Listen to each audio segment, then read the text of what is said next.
Hello दोस्तों, स्वागत है आपका मेरे YouTube चैनल परीक्षा प्लान में। तो कैसे हैं आप लोग? आई होप अच्छे होंगे। और जैसा कि आप लोगों को पता है कि साइंस को NCERT से पढ़ रहे हैं, तो क्लास 6 कंप्लीट हो चुकी है, क्लास 7 भी कंप्लीट हो चुकी है, क्लास 8 की बुक का पहला चैप्टर भी कंप्लीट हो चुका है। ये दूसरा चैप्टर है सूक्ष्म जीव मित्र एवं शत्रु। अच्छा लेसन है, 1 या 2 प्रश्न हमेशा ही पूछे जाते हैं, तो ध्यान से समझते चलिएगा। वीडियो देखने के बाद यदि आपको अच्छा लगे तो वीडियो को लाइक और शेयर कीजिएगा, और यदि आप चैनल पर नए हैं तो चैनल को सब्सक्राइब कर लीजिए। तो चलिए शुरू करते हैं।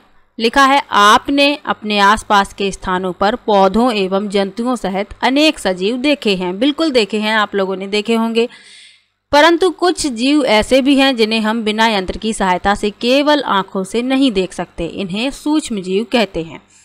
तो जो जीव हम लोग देख लेते हैं, जैसे चूहा है, मक्खी है, तितली है, मधुमक्खी है, ये सब हम लोग अपनी आंखों से देख सकते हैं। लेकिन सूक्ष्म जीव ऐसे हैं, ये बिना किसी यंत्र की सहायता से केवल आंखों से नहीं देखे जा सकते। उदाहरण के लिए आपने देखा होगा, वर्षा ऋतु में नम ब्रेड यानी रोटी सड़ने लगती है तथा इसकी सतह सफ़ेद काले धब्बों से ढक जाती है। इन धब्बों को आवर्धक लेंस की सहायता से देखिए, आपको काले रंग की गोल सूक्ष्म संरचनाएं दिखाई देंगी। क्या आप जानते हैं यह संरचनाएं क्या हैं, यह कहाँ से आई हैं? तो इसी के बारे में पढ़ना है। लिखा है सूक्ष्म जीव। तो इसके लिए 2 छोटे छोटे क्रियाकलाप हैं, पढ़ लेते हैं। बगीचे अथवा मैदान से एक बीकर में थोड़ी सी गीली मिट्टी लीजिए तथा इसमें जल डालिए। मिट्टी के कण बैठ जाने के पश्चात जल की एक बूंद स्लाइड पर लेकर सूक्ष्मदर्शी की सहायता से इसका प्रेक्षण कीजिए। आप क्या देखते हैं? एक और क्रियाकलाप लिखा हुआ है, एक तालाब पोखर से जल की कुछ बूंदें लीजिए, कांच की स्लाइड पर फैलाकर सूक्ष्मदर्शी की सहायता से इनका प्रेक्षण कीजिए। तो आपको सूक्ष्म जीव गति करते हुए दिखाई देंगे। इन प्रेक्षणों से पता चलता है कि मिट्टी एवं पानी में अनेक छोटे छोटे सूक्ष्म जीव उपस्थित रहते हैं। सूक्ष्म जीव इतने छोटे होते हैं कि उन्हें बिना यंत्र की सहायता से नहीं देखा जा सकता। इनमें से कुछ, जैसे कि ब्रेड पर उगने वाले कवक को आवर्धक लेंस की सहायता से देखा जा सकता है, जबकि अन्य बिना सूक्ष्मदर्शी की सहायता से दिखाई नहीं देते। यही कारण है कि इन्हें सूक्ष्म जीव कहते हैं। सूक्ष्म का मतलब ही होता है छोटा, तो ये बिना यंत्र की सहायता से नहीं देखे जा सकते। इन्हें देखने के लिए यंत्र की सहायता लेनी पड़ती है, क्योंकि ये बहुत छोटे होते हैं। आगे लिखा है, सूक्ष्म जीवों को 4 मुख्य वर्गों में बांटा गया है। यह वर्ग हैं जीवाणु, कवक, प्रोटोजोआ एवं शैवाल। चारों वर्ग आपको याद रखने हैं। मुख्य 4 वर्गों में इन्हें बांटा गया है। पहला है जीवाणु, दूसरा है कवक, तीसरा है प्रोटोजोआ और चौथा है शैवाल। जीवाणु, शैवाल, प्रोटोजोआ एवं कवक के कुछ सामान्य सूक्ष्म जीव चित्र में दर्शाए गए हैं।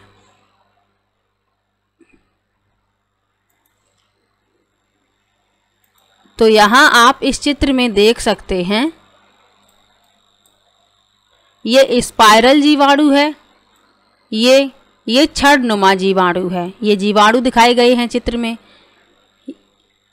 ये शैवाल हैं, ये क्लेमाइडोमोनास है और ये स्पाइरोगाइरा है। ये प्रोटोजोआ हैं। प्रोटोजोआ के उदाहरण क्या क्या हैं? अमीबा और पैरामीशियम। इसके अलावा ये कवक हैं, राइजोपस, पेंसिलियम और एस्परजिलस। ये क्या है? ये कवक हैं। तो इन्हीं की बात हो रही थी, इन्हीं चित्रों की। आगे लिखा है, विषाणु भी सूक्ष्म जीव होते हैं। विषाणु यानी कि वायरस, परंतु वे अन्य सूक्ष्म जीवों से भिन्न हैं। वे केवल परपोषी में ही गुणन करते हैं, अर्थात जीवाणु पौधे अथवा जंतु कोशिका में गुणन करते हैं। विषाणु चित्र में दर्शाए गए हैं। इस वाले चित्र में विषाणु दर्शाए गए हैं, आप लोगों को दिखाते हैं। ये होते हैं विषाणु यानी वायरस।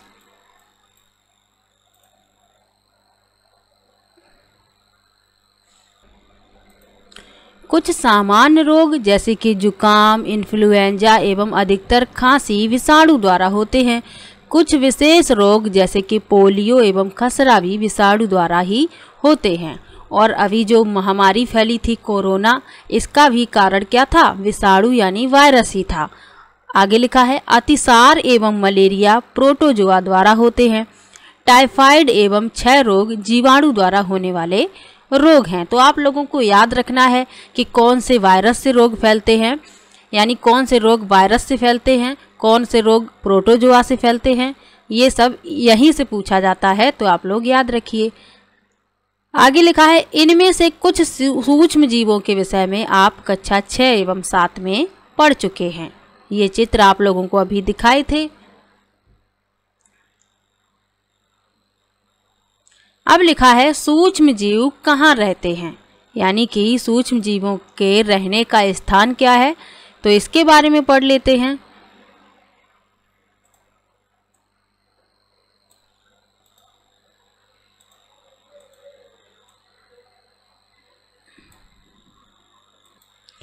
लिखा है सूक्ष्म जीव एक कोशिक होते हैं, यानी कि एक कोश के होते हैं, जैसे कि जीवाणु, कुछ शैवाल एवं प्रोटोजोआ अथवा बहुकोशिक जैसे कि कई शैवाल एवं कवक।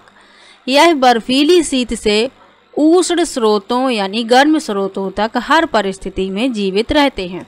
यानी कि यदि इन्हें बर्फ में भी रख दिया जाए तब भी ये जीवित बने रहेंगे, और इन्हें खौलते हुए पानी में भी डाल दिया जाए तब भी ये जीवित बने रहेंगे। आगे लिखा है यह मरुस्थल एवं दलदल में भी पाए जाते हैं। यह मनुष्य सहित सभी जंतुओं के शरीर के अंदर भी पाए जाते हैं। तो अपने शरीर के अंदर भी सूक्ष्म जीव हैं, लेकिन ये कैसे हैं? ये अच्छे सूक्ष्म जीव हैं जो हमारे शरीर के अंदर पाए जाते हैं। आगे लिखा है कुछ सूक्ष्म जीव दूसरे सजीवों पर आश्रित होते हैं, जबकि कुछ अन्य स्वतंत्र रूप से पाए जाते हैं। अमीबा जैसा जीव सूक्ष्म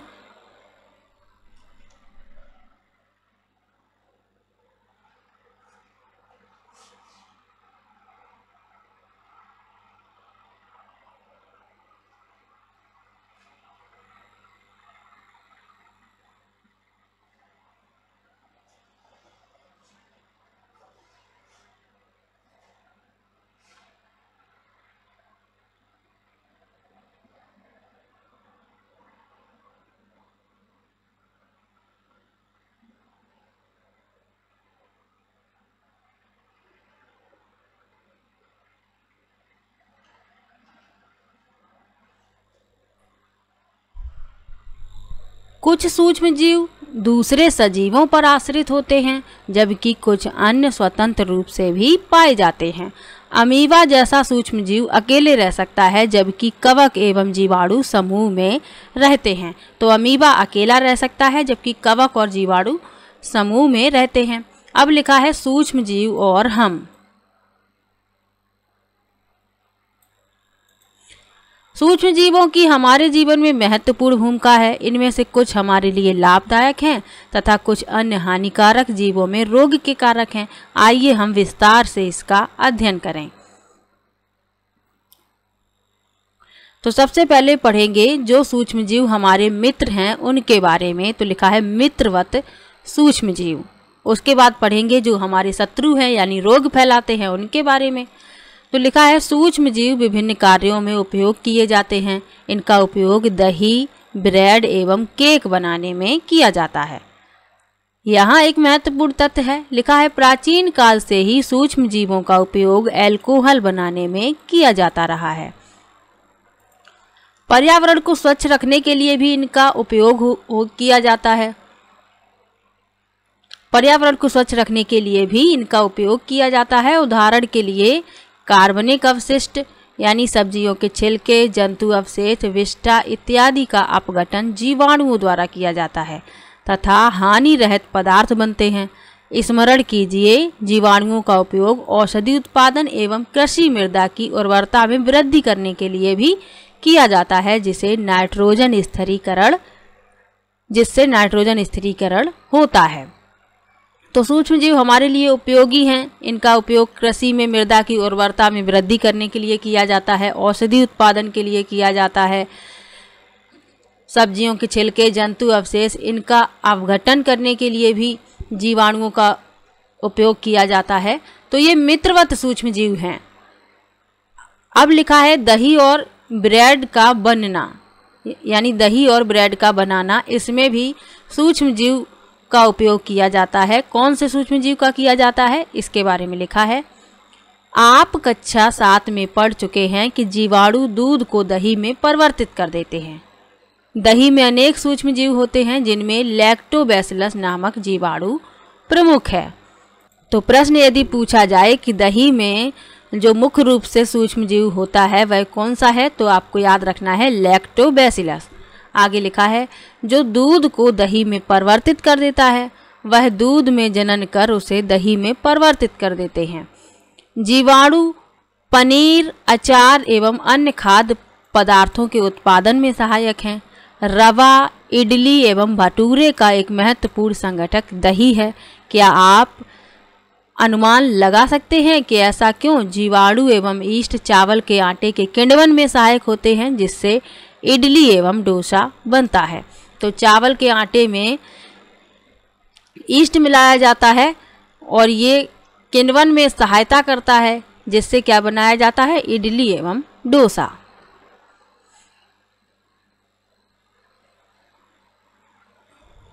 आगे लिखा है ईस्ट तीव्रता से जनन करके श्वसन के दौरान कार्बन डाइऑक्साइड उत्पादित करते हैं। गैस के बुलबुले खमीर वाले मैदे का आयतन बढ़ा देते हैं। यह बेकिंग उद्योग में ईस्ट के उपयोग का आधार है जिसमें ब्रेड, पेस्ट्री एवं केक बनाए जाते हैं। तो अब आप समझ गए कि ब्रेड और दही जो बनता है कैसे बनता है, सूक्ष्म जीवों का इनमें उपयोग होता है। यहाँ एक क्रियाकलाप लिखा हुआ है छोटा सा। एक बर्तन में आधा केजी आटा तथा मैदा लेकर उसमें थोड़ी सी चीनी डालकर गर्म जल से मिलाइए। इसमें थोड़ी मात्रा में ईस्ट पाउडर मिलाकर गूंथिए। आप 2 घंटे बाद क्या देखते हैं? क्या आपने गुथे हुए मैदे को उठा हुआ पाया? तो ईस्ट पाउडर जब मिला देंगे 2 घंटे बाद जब आप आटे को या मैदे को देखेंगे तो आटा या मैदा है ये फूल जाएगा इस तरीके से, क्योंकि इसमें ईस्ट तीव्रता से जनन करके कार्बन डाइऑक्साइड गैस उत्पन्न करता है, इसीलिए मैदे का आयतन जो है वह बढ़ जाता है। अब लिखा है सूक्ष्म जीवों का वाणिज्यिक उपयोग। तो सूक्ष्म जीवों के वाणिज्यिक उपयोग क्या हैं? बड़े स्तर पर अल्कोहल, शराब एवं एसिटिक एसिड के उत्पादन में सूक्ष्म जीवों का उपयोग किया जाता है। जौ, गेहूं, चावल एवं फलों के रस में उपस्थित प्राकृतिक शर्करा में ईस्ट द्वारा अल्कोहल एवं शराब का उत्पादन किया जाता है।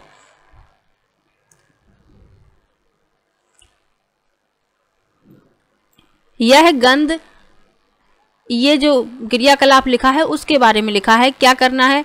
500 ml का बीकर लेकर उसमें 3/4 भाग तक जल भरिए। इसमें 2-3 चम्मच चीनी घोलिए। इसमें आधा चम्मच ईस्ट पाउडर डालिए।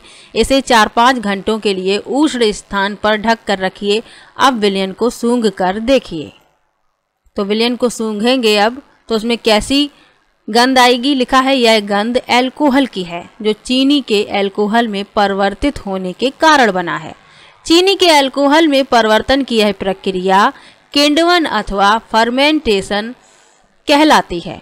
तो आपको याद रखना है कि जो शराब का निर्माण किया जाता है अल्कोहल का, वह किण्वन प्रक्रिया द्वारा किया जाता है। गन्ने के किण्वन से शराब बनती है। अब लिखा है सूक्ष्म जीवों के औषधि उपयोग। उसके पहले यहाँ आप ये महत्वपूर्ण तथ्य याद रखिए, ये प्रश्न में पूछा जा चुका है। लुई पाश्चर ने किण्वन की खोज 1857 में की। प्रश्न पूछा जाए कि किण्वन की खोज किसने की, तो लुई पाश्चर ने की। अब लिखा है सूक्ष्म जीवों के औषधीय उपयोग। तो चलिए औषधि उपयोग पढ़ लेते हैं।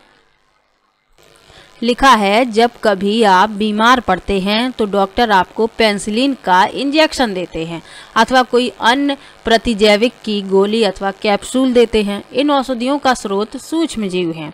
ये बीमारी पैदा करने वाले सूक्ष्म जीवों को नष्ट कर देती हैं अथवा उनकी वृद्धि को रोक देती हैं। इस प्रकार की औषधि को प्रतिजैविक अथवा एंटीबायोटिक कहते हैं। आजकल जीवाणु और कवक से अनेक प्रतिजैविक औषधियों का उत्पादन हो रहा है। स्ट्रेप्टोमाइसिन, टेट्रासाइक्लिन और एरिथ्रोमाइसिन सामान्य रूप से उपयोग की जाने वाली प्रतिजैविक हैं, जिन्हें कवक एवं जीवाणु से उत्पादित किया जाता है। किसी विशिष्ट प्रकार के सूक्ष्मजीव का संवर्धन करके प्रतिजैविक का उत्पादन किया जाता है, जिन्हें अनेक रोगों की चिकित्सा में उपयोग में लाते हैं। तो जब कभी भी बुखार आ जाता है तो डॉक्टर क्या कहते हैं, एंटीबायोटिक दवा देते हैं, जिससे क्या होता है, जो हमारे शरीर में रोग उत्पन्न करने वाले सूक्ष्मजीव होते हैं, ये दवाई उन्हें नष्ट कर देती है और उनको बढ़ने से भी रोकती है। यहाँ एक महत्वपूर्ण तथ्य है, सन 1929 में अलेक्जेंडर फ्लेमिंग जीवाणु रोगों से बचाव हेतु एक संवर्धन पर प्रयोग कर रहे थे। अचानक उन्होंने संवर्धन तस्तरी पर हरे रंग की फफूंद के छोटे बीजाणु देखे।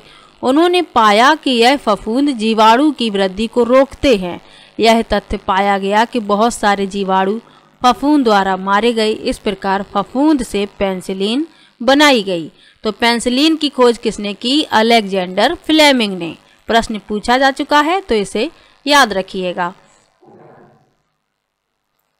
आगे लिखा है, पशु आहार एवं कुक्कुट आहार में भी प्रतिजैविक मिलाए जाते हैं, जिसका उपयोग पशुओं में सूक्ष्म जीवों का संचरण रोकना है। प्रतिजैविक का उपयोग कुछ पौधों के रोग नियंत्रण के लिए भी किया जाता है।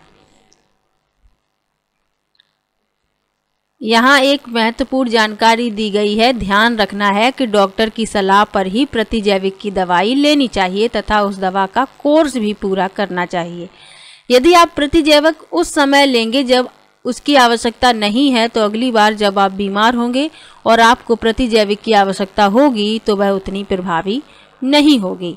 इसके अतिरिक्त अनावश्यक रूप से ली गई प्रतिजैविक शरीर में उपस्थित उपयोगी जीवाणु भी नष्ट कर देती है। सर्दी जुकाम एवं फ्लू में प्रतिजैविक प्रभावशाली नहीं है, क्योंकि यह रोग विषाणु द्वारा होते हैं। अब पढ़ेंगे वैक्सीन यानी टीका।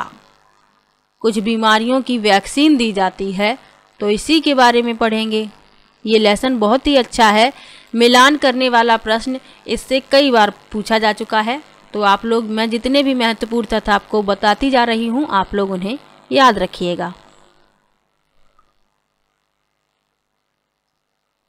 लिखा है, जब रोग कारक सूक्ष्मजीव हमारे शरीर में प्रवेश करते हैं तो उनसे लड़ने के लिए हमारा शरीर प्रतिरक्षी उत्पन्न करता है।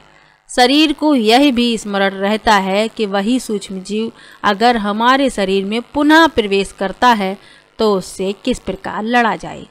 अतः यदि मृत अथवा निष्क्रिय सूक्ष्मजीवों को स्वस्थ व्यक्ति के शरीर में प्रविष्ट कराया जाए तो शरीर की कोशिकाएं उसी के अनुसार लड़ने के प्रतिरक्षी उत्पन्न करके रोग कारक को नष्ट कर देती हैं। यह प्रतिरक्षी हमारे शरीर में सदा के लिए बनी रहती हैं तथा रोग कारक सूक्ष्मजीव से हमारी सदा के लिए सुरक्षा होती है। इसी प्रकार टीका यानी वैक्सीन कार्य करता है। हैजा, क्षय, चेचक तथा हेपेटाइटिस जैसी अनेक बीमारियों को वैक्सीन द्वारा रोका जा सकता है। तो वैक्सीन में क्या किया जाता है? मृत और निष्क्रिय सूक्ष्मजीव को शरीर में प्रविष्ट कराया जाता है, तो शरीर की कोशिकाएं उसी के अनुसार लड़ने के लिए प्रतिरक्षी उत्पन्न करती हैं और रोग कारक जो सूक्ष्मजीव होते हैं उनको नष्ट कर देती हैं। आगे लिखा है, आपके बचपन में आपको भी अनेक रोगों से रक्षा करने के लिए टीके यानी वैक्सीन दिए गए होंगे। क्या आप इन रोगों की सूची तैयार कर सकते हैं?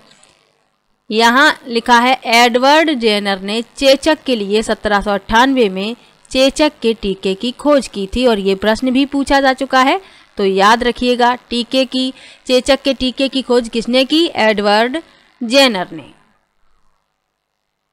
आगे लिखा है, सभी बच्चों को इन रोगों से सुरक्षा की आवश्यकता है।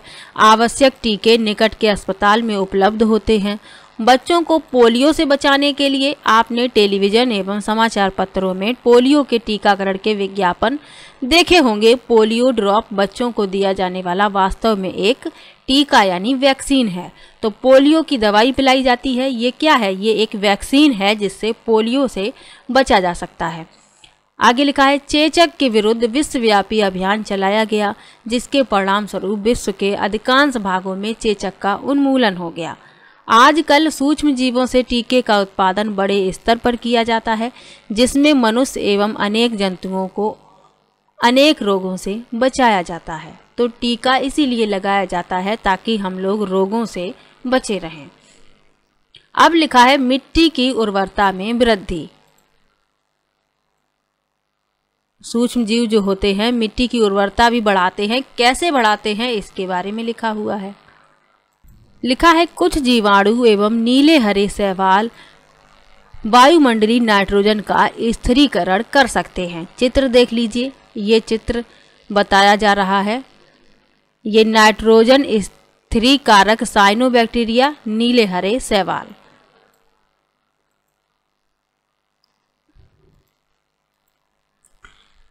इस प्रकार मृदा में नाइट्रोजन का संवर्धन होता है तथा उसकी उर्वरता में वृद्धि होती है। इन्हें सामान्यतः जैविक नाइट्रोजन स्थिरीकारक कहते हैं।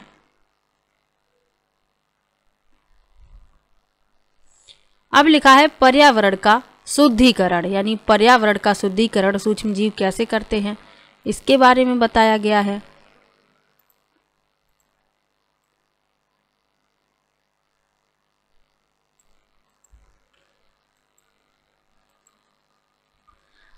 अपने विद्यालय के माली को देखने के पश्चात पहेली और बूझो दूसरे विद्यार्थियों ने घरों व बगीचों से पत्तियां एवं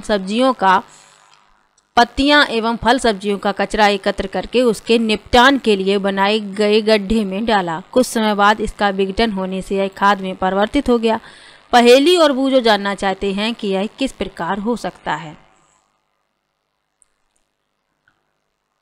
तो इसके लिए क्रियाकलाप दिया गया है। 2 गमले लेकर प्रत्येक को मिट्टी से आधा भर दीजिए। इन्हें ए एवं बी चिन्हित कीजिए। एक गमले में पौधों का कचरा भर दीजिए तथा दूसरे गमले में पॉलीथीन की थैली, कांच की खाली बोतलें और प्लास्टिक के टूटे खिलौने इत्यादि भर दीजिए। उन्हें एक ओर रख दीजिए। 3-4 सप्ताह बाद उनका परीक्षण कीजिए। क्या आपको दोनों गमलों की वस्तुओं में कोई अंतर दिखाई देता है? यदि हाँ, तो क्या अंतर परिलक्षित होता है? आप देखेंगे कि गमला ए के पादप अपशिष्ट का अपघटन हो गया। यह कैसे हुआ? सूक्ष्म जीवों द्वारा पादप अपशिष्ट का अपघटन कर उसे खाद में बदल दिया गया। यानी जिसमें सब्जियों के छिलके, पत्तियां ये सब थे, तो इनका अपघटन हो गया। कैसे अपघटन हो गया? सूक्ष्म जीवों द्वारा। इस प्रक्रिया में बने पोषक पौधों द्वारा पुनः उपयोग किए जाते हैं। क्या आपको ध्यान है कि गमला बी के पॉलीथीन की थैली, कांच की खाली बोतलों एवं खिलौनों के टूटे हुए टुकड़ों में इस प्रकार का परिवर्तन नहीं हुआ? सूक्ष्म जीव उन पर क्रिया करके खाद में परिवर्तित नहीं कर सकते हैं। आप अक्सर बड़ी मात्रा में मृत जीवों, सड़ते हुए पादप और कभी कभी सड़ते हुए जंतुओं के रूप में देखते हैं। आप देखते हैं कि कुछ समय बाद वह विलुप्त हो जाते हैं। इसका मुख्य कारण है कि सूक्ष्म जीव मृत जैविक अपशिष्ट का अपघटन करके उन्हें सरल पदार्थों में परिवर्तित कर देते हैं। यह पदार्थ अन्य पौधों एवं जंतुओं द्वारा पुनः उपयोग कर लिए जाते हैं। इस प्रकार हानिकारक एवं दुर्गंध युक्त पदार्थों का निम्नीकरण करने के लिए हम सूक्ष्म जीवों का उपयोग करके पर्यावरण का शुद्धिकरण कर सकते हैं। तो ये सूक्ष्म जीव हमारे मित्र थे, इनसे हमें लाभ पहुंचता है। अब पढ़ेंगे हानिकारक सूक्ष्म जीव के बारे में, जो हमारे शत्रु हैं और हमें हानि पहुंचाते हैं, उनके बारे में पढ़ेंगे। तो लिखा है कि सूक्ष्म जीव अनेक प्रकार से हानिकारक हैं। कुछ सूक्ष्म जीव मनुष्य, जंतुओं एवं पौधों में रोग उत्पन्न करते हैं। रोग उत्पन्न करने वाले ऐसे सूक्ष्म जीवों को रोगाणु अथवा रोगजनक कहते हैं। कुछ सूक्ष्म जीव भोजन, कपड़े एवं चमड़े की वस्तुओं को संदूषित कर देते हैं। आइए उनकी हानिकारक गतिविधियों के विषय में और अधिक जानकारी प्राप्त करें। तो सबसे पहले उन सूक्ष्म जीवों के बारे में जानेंगे जो मनुष्य में रोग फैलाते हैं, यानी मनुष्य में रोग कारक सूक्ष्म जीव। लिखा है मनुष्य में रोग उत्पन्न करने वाले सूक्ष्म जीव श्वास द्वारा, पेयजल एवं भोजन द्वारा हमारे शरीर में प्रवेश करते हैं। संक्रमित व्यक्ति अथवा जंतु के सीधे संपर्क में आने पर भी रोग का संचरण हो सकता है। सूक्ष्म जीवों द्वारा होने वाले ऐसे रोग जो एक संक्रमित व्यक्ति से स्वस्थ व्यक्ति में वायु, जल, भोजन अथवा कायिक संपर्क द्वारा फैलते हैं, संचरणीय रोग कहलाते हैं। इस प्रकार के रोगों के कुछ उदाहरण हैं हैजा, सामान्य सर्दी जुकाम, चिकन पॉक्स एवं क्षय रोग। तो ये ऐसे रोग हैं, यदि संक्रमित व्यक्ति के पास आप बैठते हैं तो ये आपको भी हो सकते हैं। उसके खांसने से, छींक लेने से ये संक्रमण फैल जाता है दूसरे स्वस्थ व्यक्ति में। आगे लिखा है जब जुकाम से पीड़ित कोई व्यक्ति छींकता है तो सूक्ष्म बूंदों के साथ हजारों रोग कारक वायरस भी वायु में आ जाते हैं।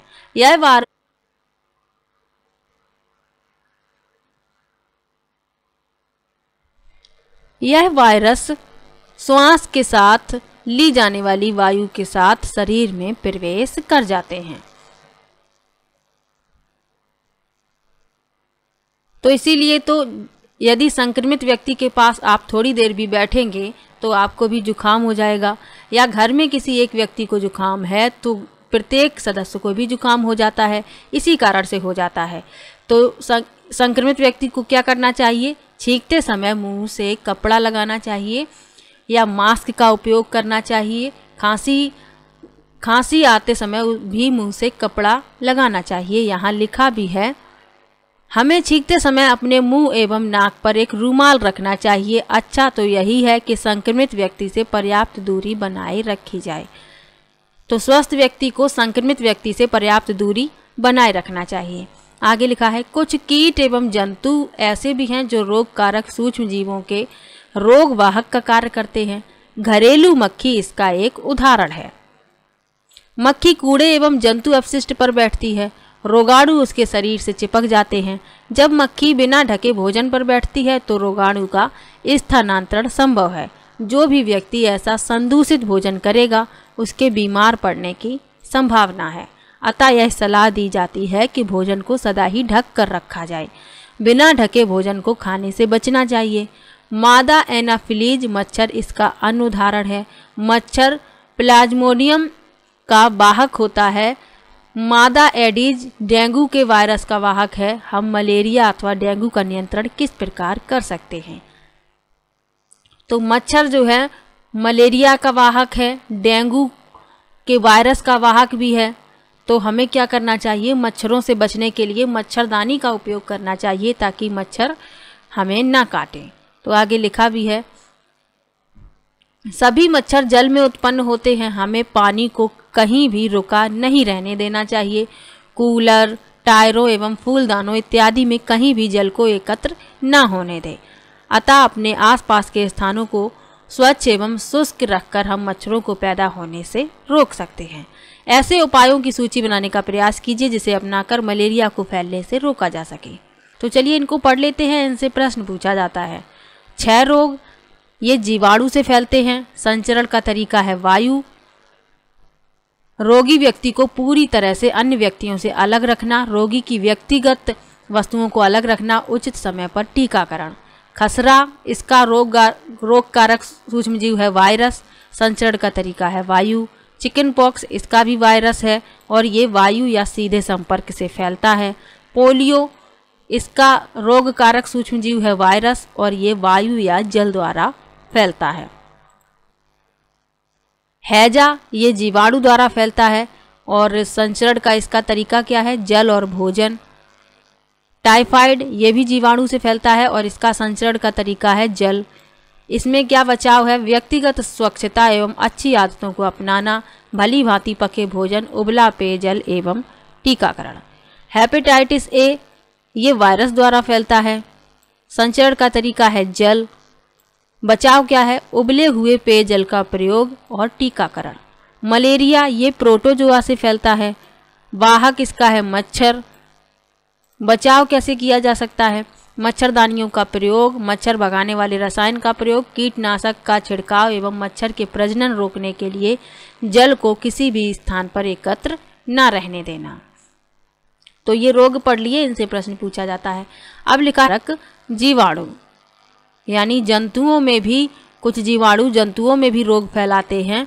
लिखा है अनेक सूक्ष्म जीव केवल मनुष्य एवं पौधों में ही रोग के कारक नहीं है, वरन वे दूसरे जंतुओं में भी रोग उत्पन्न करते हैं। उदाहरण के लिए एंथ्रेक्स मनुष्य एवं मवेशियों में होने वाला भयानक रोग है जो जीवाणु द्वारा होता है। गाय में खुर एवं मुंह का रोग वायरस द्वारा होता है। तो जंतु भी रोग से पीड़ित हो जाते हैं जीवाणुओं के कारण। अब लिखा है पौधों में रोग उत्पन्न करने वाले सूक्ष्म जीव, यानी पौधों में भी सूक्ष्म जीव रोग उत्पन्न करते हैं। अनेक सूक्ष्म जीव गेहूं, चावल, आलू, गन्ना, संतरा, सेब इत्यादि पौधों में रोग के कारक हैं। रोग के कारण फसल की उपज में कमी आ जाती है।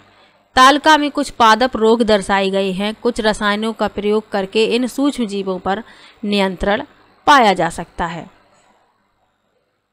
यहाँ सूक्ष्म जीवों द्वारा पौधों में होने वाले कुछ सामान्य रोग दर्शाए गए हैं।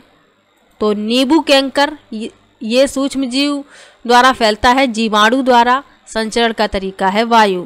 गेहूं का रस्ट ये कवक द्वारा फैलता है और संचरण का तरीका है वायु एवं बीज। भिंडी की पीत ये वायरस द्वारा फैलता है, संचरण का तरीका है कीट। तो ये पौधों के कुछ रोग यहाँ पर दर्शाए गए हैं। अब लिखा है खाद्य विषाक्तन के बारे में, यानी फूड पॉइजनिंग के बारे में। तो चलिए पढ़ लेते हैं। बूझो के एक मित्र ने उसे एक पार्टी में आमंत्रित किया। वहां उसने अनेक प्रकार की व्यंजन खाए। घर आने पर उसे वमन यानी उल्टी होने लगी। उसे अस्पताल ले जाया गया। डॉक्टर ने बताया कि यह खाद्य विषाक्तन के कारण होने वाली स्थिति है। सूक्ष्म जीवों द्वारा संदूषित भोजन करने से खाद्य विषाक्तन हो सकता है। हमारे भोजन में उत्पन्न होने वाले सूक्ष्म जीव कभी कभी विषैले पदार्थ उत्पन्न करते हैं।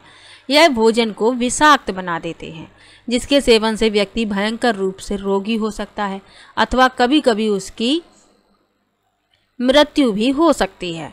अतः यह आवश्यक है कि हम भोजन को संदूषित होने से बचाएं। तो भोजन को संदूषित होने से बचाना चाहिए, नहीं तो ये जानलेवा हो सकता है। अब लिखा है खाद्य परिरक्षण के बारे में और इससे प्रश्न पूछा जाता है। तो चलिए इसको पढ़ लेते हैं। लिखा है अध्याय 1 में हमने खाद्य बीजों के परिरक्षण एवं भंडारण के उपायों के विषय में पढ़ा था। हम पके हुए भोजन का घर पर परिरक्षण किस प्रकार कर सकते हैं। आप जानते हैं कि खुले एवं नम स्थान पर रखी ब्रेड पर कवक आक्रमण कर देते हैं।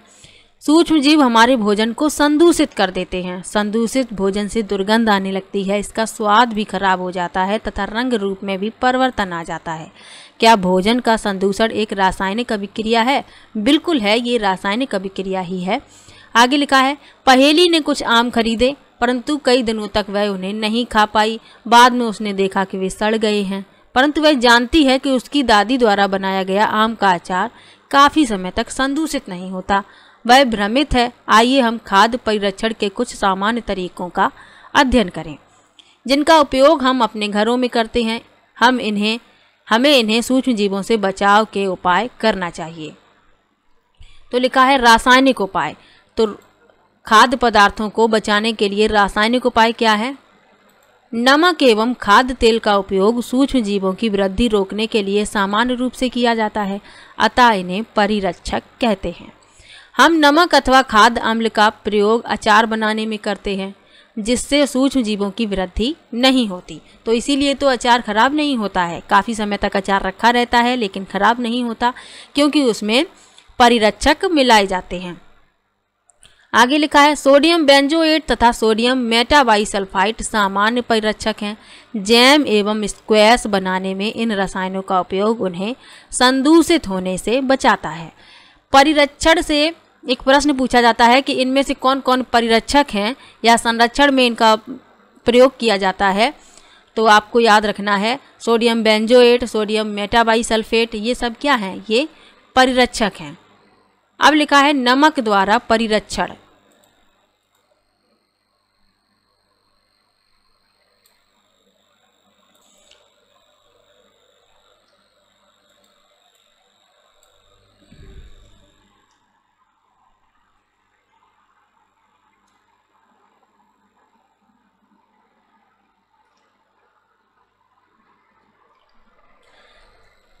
तो खाद्य पदार्थों को परिरक्षित करने के लिए क्या क्या मिलाया जाता है, इससे प्रश्न पूछा जाता है। तो पहले लिखा है नमक द्वारा परिरक्षण।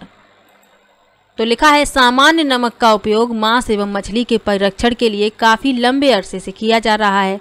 जीवाणु की वृद्धि रोकने के लिए मांस तथा मछली को सूखे नमक से ढक देते हैं। नमक का उपयोग आम, आंवला एवं इमली के परिरक्षण में भी किया जाता है। तो याद रखना है नमक द्वारा परिरक्षण किया जाता है। अगला है चीनी द्वारा परिरक्षण। चीनी द्वारा कैसे परिरक्षण किया जाता है? जैम, जेली एवं स्क्वैश का परिरक्षण चीनी द्वारा किया जाता है। चीनी के प्रयोग से खाद्य पदार्थ की नमी में कमी आती है, जो संदूषण करने वाले जीवाणुओं की वृद्धि को नियंत्रित करता है। तो चीनी द्वारा परिरक्षण किया जाता है, नमक द्वारा परिरक्षण किया जाता है। अब लिखा है तेल एवं सिरके द्वारा परिरक्षण। तो तेल एवं सिरके का उपयोग अचार को संदूषण से बचाने में किया जाता है, क्योंकि इसमें जीवाणु जीवित नहीं रह सकते। सब्जियां, फल, मछली तथा मांस का परिरक्षण इस विधि। अब लिखा है गर्म एवं ठंडा करना। तो ये भी परिरक्षण के लिए ही किया जाता है। तो चलिए पढ़ लेते हैं। आपने अपनी माँ को दूध उबाल कर रखते हुए देखा होगा। उबालने से अनेक सूक्ष्मजीव नष्ट हो जाते हैं।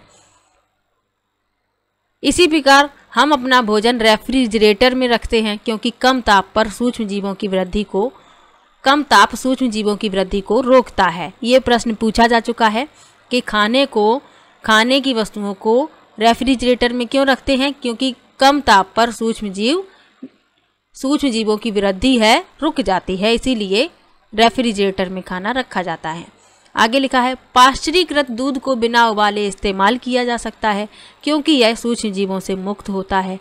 इसके लिए दूध को 70 डिग्री सेल्सियस पर 15 से 30 सेकंड के लिए गर्म करते हैं, फिर एकाएक ठंडा कर उसका भंडारण कर लेते हैं। ऐसा करने से सूक्ष्म जीवों की वृद्धि रुक जाती है। इस प्रक्रिया की खोज लुई पाश्चर नामक वैज्ञानिक ने की थी, इसलिए इसे पाश्चरीकरण कहते हैं। अभी बताया था लुई पाश्चर ने खोज की थी। तो अभी बताया था कि लुई पाश्चर ने किण्वन की भी खोज की थी और इन्होंने ही पाश्चरीकरण की भी खोज की थी। तो इन दोनों बातों के लिए लुई पाश्चर का नाम आपको याद रखना है। यहाँ ये एक महत्वपूर्ण तथ्य रह गया था, इसको भी पढ़ लेते हैं। लिखा है रॉबर्ट कोच ने सन 1876 में बैसिलस एंथ्रेसिस नामक जीवाणु की खोज की थी, जो एंथ्रेक्स रोग का कारक है। तो ये भी आपको याद रखना है। अब लिखा है भंडारण एवं पैकिंग के बारे में। आजकल मेवे तथा सब्जियां भी वायुरोधी सील किए गए पैकेटों में बेचे जाते हैं, जिससे सूक्ष्म जीवों से सुरक्षा होती है।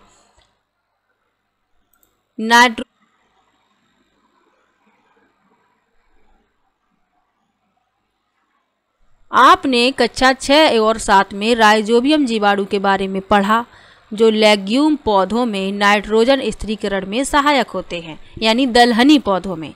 स्मरण कीजिए, राइजोबियम लेग्यूम पौधों की ग्रंथिकाओं में रहते हैं, जैसे सेम और मटर, जो एक सहजीविता है। कभी कभी तड़ित विद्युत द्वारा भी नाइट्रोजन का स्थिरीकरण होता है, परंतु आप जानते हैं कि नाइट्रोजन की मात्रा वायुमंडल में स्थिर रहती है। आपको आश्चर्य होगा यह कैसे संभव है। आइए इसके विषय में अगले भाग में समझें। तो नाइट्रोजन चक्र के बारे में बताया गया है कि नाइट्रोजन की मात्रा कैसे वायुमंडल में स्थिर रहती है। इसके बारे में यहाँ आप लोग इस चित्र में लेग्यूम पौधे की जड़ ग्रंथिकाएं देख सकते हैं। ये छोटे छोटे आपको ग्रंथिकाएं दिख रही होगी। ये क्या हैं? ये राइजोबियम जीवाणु इन्हीं में रहते हैं। लिखा है हमारे वायुमंडल में 78% नाइट्रोजन गैस है। नाइट्रोजन सभी सजीवों का आवश्यक संघटक है, जो प्रोटीन, पर्णहरित, न्यूक्लिक एसिड एवं विटामिन में उपस्थित होता है। पौधे एवं जंतु वायुमंडलीय नाइट्रोजन का उपयोग सीधे नहीं कर सकते। मिट्टी में उपस्थित जीवाणु व नीले हरे शैवाल वायुमंडलीय नाइट्रोजन का स्थिरीकरण करके नाइट्रोजन यौगिकों में परिवर्तित कर देते हैं। जब नाइट्रोजन इस प्रकार उपयोगी यौगिकों में परिवर्तित हो जाती है, तो पौधे इसका उपयोग मिट्टी में से जड़ तंत्र द्वारा करते हैं। इसके पश्चात अवशोषित नाइट्रोजन का उपयोग प्रोटीन एवं अन्य यौगिकों के संश्लेषण में करते हैं। पौधों पर निर्भर करने वाले जंतु उनसे प्रोटीन एवं अन्य नाइट्रोजनी यौगिक प्राप्त करते हैं। पौधों एवं जंतुओं की मृत्यु के बाद मिट्टी में उपस्थित जीवाणु एवं कवक नाइट्रोजनी अपशिष्ट को नाइट्रोजनी यौगिकों में परिवर्तित कर देते हैं, जो पौधों द्वारा पुनः उपयोग होता है। कुछ विशिष्ट जीवाणु नाइट्रोजनी यौगिकों को नाइट्रोजन गैस में परिवर्तित करते हैं, जो वायुमंडल में चली जाती है। परिणामतः वायुमंडल में नाइट्रोजन की मात्रा लगभग स्थिर रहती है। ये नाइट्रोजन चक्र दर्शाया गया है। थोड़ा सा छोटा करते हैं, आपको दिखाई देगा।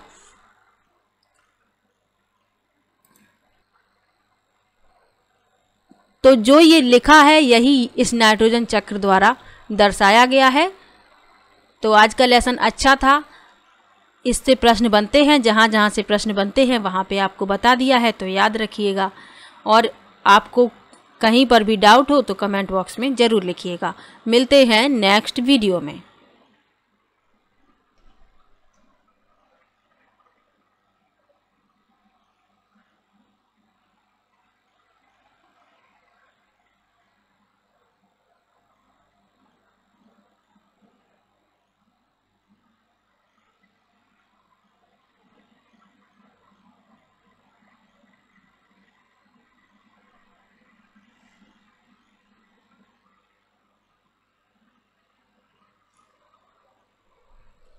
तो वीडियो कैसा लगा कमेंट बॉक्स में ज़रूर बताइएगा। वीडियो को लाइक कीजिए, शेयर कीजिए और चैनल को सब्सक्राइब कर लीजिए।